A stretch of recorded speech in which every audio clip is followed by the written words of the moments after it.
பலரும் நம்ம நிகழ்ச்சிகளை தொடர்ச்சியாக பார்க்குறீங்க. ஆனால் சப்ஸ்கிரைப் பண்ண மறந்துடுறீங்க. நம்ம நேயர்கள் மறக்காமல் சப்ஸ்கிரைப் பண்ணுங்கள். இனி வரும் நாட்களில் நிறைய அரசியல் பேச வேண்டியிருக்கு.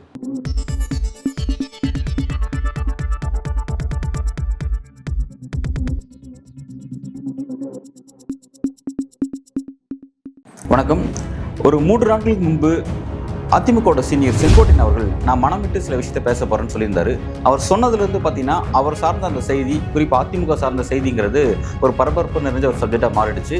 இன்றைய தினம் செப்டம்பர் 5 அவர் சொன்ன அந்த டேட்டு, அவர் சொன்ன மாதிரி பத்திரிகையாளர்கள் சந்திச்சு முடிச்சதுக்கப்புறம் அவர் அங்கே என்னென்ன பேசினார், அதனுடைய பின்னணி பாலிடிக்ஸ் என்ன, அது அடுத்த கட்டமாக எதை நோக்கி நகரப்போகுது அப்படிங்கிறத பற்றி நம்ம இன்றைக்கி பேச போகிறோம். ஃபர்ஸ்ட்டு செங்கோட்டையன் அவர்கள் பல விஷயத்த சொல்கிறார். என்ன சொல்கிறாருன்னா அதாவது கடந்த காலத்தில் எம்ஜிஆர் அதிமுக தலைவராக இருந்த பொழுது, அதே மாதிரி ஜெயலலிதா அவர்கள் அதிமுக தலைவராக இருந்த போது தங்கள் தலைமையின் மீது அதிருப்தியில் இருக்கக்கூடிய சில தலைவர்களை, சில பகுதி நிர்வாகிகளை அவங்களை எப்படி சமாதானப்படுத்தி அவங்களை திரும்ப கட்சிக்குள்ளே கொண்டு வந்து எப்படி அரசியல் பணி ஆற்றுறது அப்படின்ற ஒரு நல்ல ஆளுமை பண்புகளை எம்ஜிஆர் கிட்டையும் பார்க்க முடிஞ்சது, ஜெயலலிதா கிட்டையும் பார்க்க முடிஞ்சது. ஆனால் தற்போதைய தலைமை அவர் எங்கேயுமே எடப்பாடி பழனிசாமி பேரே குறிப்பிடாமல் பொதுச் செயலாளர், அதாவது முன்னாள் முதல்வர், எதிர்கட்சி தலைவர் அப்படின்ற மாதிரி தான் குறிப்பிட்டு பேசுறத தவிர எங்கேயும் இபிஎஸ்ன்ற மாதிரி பேரை மென்ஷன் பண்ணி பேசலங்கிறது ஒரு விஷயம். ஆளுமை பண்பு இந்த இவர்கிட்ட இல்லை, இபிஎஸ்ட இல்லை அப்படிங்கிற விஷயத்த குறிப்பிட்டு நிறைய விஷயத்த பேசினாரு. எனக்கு சில வாய்ப்புகள்லாம் கிடைச்சிச்சு, ஜெயலலிதா மறைவுக்கு பிறகு எனக்கு பிரம்மாண்டமான 2 வாய்ப்புலாம் கிடைச்சிச்சு, பட் அதெல்லாம் நான் விட்டு கொடுத்துட்டேன் அப்படின்ற மாதிரிலாம் சொல்றாரு.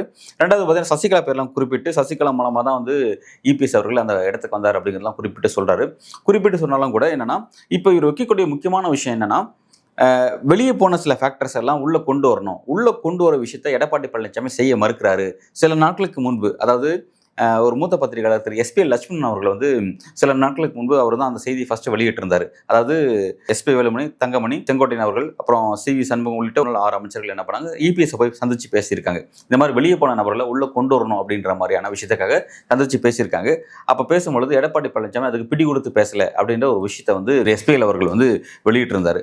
அதை பத்திரிகையில் அதெல்லாம் எடுத்து பெரிய டிஸ்கஸ்லாம் பண்ணாங்கன்றதை பார்த்தோம். இப்போ இந்த விஷயத்தை வெளிப்படையாக அதெல்லாம் கொஞ்சம் ரூமர்ஸாக இருந்துச்சு, உறுதிப்படுத்தப்பட்ட செய்தி எல்லாம் இருந்துச்சு. இன்றைய சந்திப்பில் அதெல்லாம் சொல்லிட்டார். ஆமாம், அந்த மாதிரியான ஒரு இன்சிடென்ட் நடந்துச்சு, அப்போவே அந்த மாதிரி கோரிக்கையை எடப்பாடி பழனிசாமி ஏற்க மறுத்துட்டார் அப்படிங்கிறத சொன்னார். இந்த மாதிரியான பல விஷயங்களை சொன்னார். இப்போ அவர் வைக்கக்கூடிய முக்கியமான ஒரு கோரிக்கை, முக்கியமான ஒரு பிரேயர் என்ன அப்படின்னா, அதிமுகவிலிருந்து பிரிஞ்சு போன முக்கியமான நபர்கள், அவங்களாம் சாதாரண நபர்கள் கிடையாது, முக்கியமான பொறுப்பில் இருந்தாங்க, அவங்க எல்லாத்தையும் திரும்ப அகாமடேட் பண்ணணும், அதிமுகக்குள்ளே ஒன்று சேர்க்கணும். ஏன்னா இன்றைய காலகட்டத்தில் அதிமுக வெற்றி பெறுவதுங்கிறது கடும் சிரமம் நிறைந்த ஒரு விஷயமா மாறிடுச்சு. 2016 சட்டமன்ற தேர்தலில் ஜெயலலிதா தலைமையில் நம்ம வென்றதுக்கு பிறகு 2019 நாடாளுமன்ற தேர்தல், பிறகு 2021 சட்டமன்ற தேர்தல், பிறகு 2024 நாடாளுமன்ற தேர்தல், இதுக்கிடையில் நடந்த உள்ளாட்சி தேர்தல், இடைத்தேர்தல் உள்ளிட்ட பல இடங்களில் தொடர்ச்சியான தோல்விகளை அதிமுக சந்திக்குது அப்படிங்கிற ஒரு விஷயத்தை அவர் பதிவு பண்ணுறாரு. ஸோ அந்த வெளியே போன அந்த ஃபேக்டர்ஸ் எல்லாத்தையும் நம்ம உள்ளே கொண்டு வராமல் போனோம்னா நாளைக்கு நமக்கு நம்மளோட வெற்றிக்கு பெரிய சிக்கலாக மாறும். ஸோ அதை நோக்கி நம்ம நகரணும் அப்படிங்கிற ஒருங்கிணைக்கணும் அப்படிங்கிற ஒரு விஷயத்தை வலியுறுத்தி தன்னோட கருத்தை அவங்க பேசியிருக்கிறாரு. இப்போ செங்கோட்டையன் அவர்கள் வச்சிருக்க இந்த முக்கியமான கோரிக்கை இது எல்லாரும் எதிர்பார்த்ததான். ஏன்னா அவர் இந்த 3ஆம் தேதி, அவர் 2ஆம் தேதி பேசணும்னு நினைக்கிறேன், நான் 3 நாளில் வெளிப்படையாக சில விஷயம் பேசுறேன்னு சொன்னார். அப்பவே அவர் எதை பற்றி பேச போறாரு, எந்த விஷயத்துக்கு அட்ரஸ் பண்ண போறாரு அப்படிங்கிறது தெரிஞ்ச விஷயம் அப்படிங்கிறத நம்ம பார்த்தோம். அதையே இதுதான் பேச போறாரு அப்படின்னு பார்த்தோம். ஏன்னா சில நாட்களுக்கு முன்பு பார்த்தீங்கன்னா திரு தங்கமணி அவர்கள், முன்னாள் அமைச்சர் தங்கமணி அவர்கள், அவர் என்ன பண்ணார்னா, இந்த வெளியே போன நபர்களாக திரும்ப ஒன்று சேர்க்கணும் அப்படின்னு சொல்லி அதை பேசுனதுனால தான் எடப்பாடி பழனிசாமிக்கும் தங்கமணிக்கும் ஒரு கான்ட்ரவர்சி உருவாயிடுச்சு. 2 பேரும் சரியா அப்படி பேசிக்கிறது இல்லை அப்படின்ற மாதிரி இஷ்யூஸ் போயிட்டு இருந்துச்சு. ஸோ தங்கமணி உடனடியாக திமுகவுடைய நபர்கள் தங்கமணி தொடர்பு கொண்டாங்க, கட்சிகளை அதாவது திமுக அழைக்கிற மாதிரியான ஒரு விஷயம் போயிட்டு இருந்துச்சு. உடனடியே அதை பற்றி செய்தியெல்லாம் கூட வந்திருந்தது. அப்புறம் மறுப்பு செய்தி தங்கமணி வெளியிட்டார்னு பார்த்தோம். இப்போ அதே விஷயத்தை தான் செங்கோட்டையன் அவர்கள் தொட்டிருக்காருன்னு பார்க்குறோம். இப்போ நம்ம ரொம்ப கவனிக்க வேண்டிய விஷயம் என்னன்னா, எடப்பாடி பழனிசாமி தான் மட்டும் தான் ஒரு தலைவர், தனக்கு பிடிக்காத நபர்கள், தன்னை எதிர்த்த நபர்கள் யாரும் இருக்கக்கூடாது அப்படின்ற மாதிரி அவர் எல்லாத்தையும் வெளியேற்றும் போது இந்த சீனியர்ஸ்லாம் ஏன் இவ்வளவு நாள் ஸ்பேஸ் விட்டாங்க, அப்போவே அந்த நடவடிக்கை எடுக்கும் பொழுதே ஏன் இவங்க அமைதியாக விட்டாங்க அப்படின்ற ஒரு கேள்வி இருக்குது. விட்டதனுடைய விளைவு என்னன்னா, சரி அன்னைக்கு அதை சொல்லி பார்த்து எடப்பாடி பழனிசாமி கேட்கலன்றதுனால விட்டுட்டு போனாங்களா, அல்லது சப்போஸ் அவங்க போகிறதுனால கட்சிக்கு எதுவும் ஆகாதுன்னு நினச்சி கேர்லெஸ்ஸாக இருந்துட்டாங்களா இவங்கெல்லாம், யார் தங்கமணி, பிறகு செங்கோட்டையன் உள்ளிட்ட மற்ற சீனியர்ஸ்லாம் இருக்காங்க பார்த்தீங்களா, இவங்க எல்லாரும் அவங்க போகிறதுனால கட்சிக்கு எதுவும் ஆகாது அப்படின்னு நினச்சி கேர்லெஸ்ஸாக இருந்துட்டாங்களான்னு தெரியல. ஆனால் தொடர்ச்சி அந்த வெளியே போன நபர்களால் இவங்க தொடர் தோல்வியில் சந்திக்கிறாங்க. ஆனால் 2019 நாடாளுமன்ற தேர்தலில் 5.5% வாக்குகள் பெற்ற திரு டிடிவி தினகரன் அவரே ஒரு முக்கியமான ஒரு ஃபேக்டர். அன்றைய தேதியில் 37 சீட்ஸை கையில் வச்சிருந்த ஏடிஎம்கே 37 சீட்ஸையும் லாஸ் பண்ணுறாங்க. யார்கிட்ட டிஎம் கிட்ட லாஸ் பண்ணுறாங்க அப்படின்னு பார்க்குறோம். பெரிய அளவில் தோல்வி சந்திக்கிறாங்க. அதுக்கப்புறம் நடந்த சட்டமன்ற தேர்தலில் பார்த்தீங்கன்னா அதே டிடிவி தினகரன் டிடி தினகரன் வந்து 2.3% வாக்கு வாங்குறாரு. ஆனா 20 தொகுதிகளில் அதிமுக வெற்றி அவர் தடுத்து நிறுத்தியிருக்காரு. சட்டமன்ற தேர்தலில் தடுத்து நிறுத்தியிருக்காரு அப்படிங்கிற ஒரு விஷயம். அடுத்தது வந்து பார்த்தீங்கன்னா மக்களவைத் தேர்தல் இவங்க பார்த்தீங்கன்னா பாஜக விட்டு வெளியே வந்துட்டாங்க. அது குறித்து கூட செங்கோட்டையன் பேசியிருக்கிறார். என்ன சொல்றாருன்னா, நம்ம பாஜக கூட்டணி வச்சிருந்தோம்னா கிட்டத்தட்ட 30 தொகுதியை வெற்றி பெற்றிருக்க முடியும்னு சொல்றாங்க. அந்த நம்பர்ஸ் கொஞ்சம் முன்ன பின்ன அதிகமாக தான் இருக்குன்னு வைங்களேன். ஆனால் குறைஞ்சது 5லேருந்து 10 தொகுதி வெற்றி பெற்றிருக்க வாய்ப்பு இருக்கு. ஸோ அதையும் குறிப்பிட்டு சொல்றாங்க.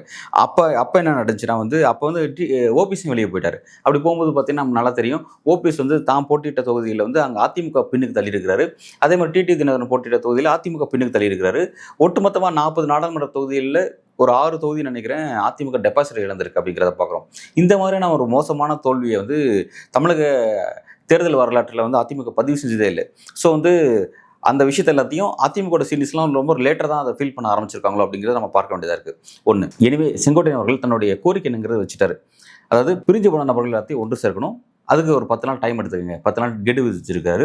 இல்லாத பட்சத்தில் இவர் வந்து அந்த ஒர்க்கை ஆரம்பிக்கிறதா இருக்காரு. இந்த மாதிரியான சிந்தனை இருக்கக்கூடிய நபர்கள் எல்லாத்தையும் ஒருங்கிணைச்சு ஒரு ஒர்க்கை முன்னெடுக்கிறதா இருக்காரு. இப்போ செங்கோட்டையன் சொல்லக்கூடிய இந்த ஒருங்கிணைப்பு குழு இந்த ஆக்டிவிட்டியை ஏற்கனவே கடந்த காலத்தில் முன்னெடுத்த நபர்கள் இருக்காங்க. யாருன்னா வந்து பெங்களூர் புகழேந்தி அவர்கள், அதே மாதிரி வந்து கேசி பழனிசாமி அவர்கள், அப்புறம் உள்ளிட்ட இன்னும் சில நபர்கள் இவங்கெல்லாம் சேர்ந்து இந்த அதிமுக ஒருங்கிணைப்பு குழு அப்படின்ற மாதிரிலாம் விஷயத்தை முன்னெடுத்தாங்க. பட் அது வந்து பெரிய டேக் ஆஃப் ஆகலை அப்படின்னு பார்த்தோம். ஒன்று அவங்க வந்து தங்களோட பணியை முடக்கிட்டாங்க. அவங்களோட பணிகள் முடக்கப்பட்டுருச்சு அப்படிங்கிறத நம்ம பார்த்தோம். ஸோ வந்து திரும்ப இப்போ வந்து செங்கோட்டையன் அவர்கள் வந்து அந்த பிரச்சனை கையில் எடுக்கிறான்றதை பார்க்குறோம். ஆனால் அவர் இந்த விஷயத்தை எடுக்கிறதுனா வந்து இதை தான் செய்ய போறாரு அப்படின்ற ஒரு கேள்வி ஆல்ரெடி எல்லாமே எதிர்பார்க்கப்பட்ட விஷயத்தை செஞ்சு முடிச்சிருக்காரு. ஆனால் இவர் வைக்கக்கூடிய கோரிக்கை இப்போ எடப்பாடி பழனிசாமி அவர்கள் எப்படி செவி சாய்க்க போறாரு அப்படிங்கிறத நமக்கு கவனிக்க வேண்டிய விஷயம். ஏன்னா இவர் வந்து ஒரு 3 நாட்கள் முன்பு சொன்னார், நான் செப்டம்பர் 5ஆம் தேதி மனம் விட்டு பேச போறேன்னு சொன்னார். இவர் என்ன பேச போறார் அப்படிங்கிறது எடப்பாடி பழனிசாமிக்கு நம்ம எல்லாத்தையும் தாண்டி அவருக்கு ரொம்ப கிளியர் கட்டாக தெரியும். ஏன்னா அவர்கிட்ட இருக்க ஒற்றர்கள் வந்து ரொம்ப வலிமையான ஒற்றர்களாக இருப்பாங்க.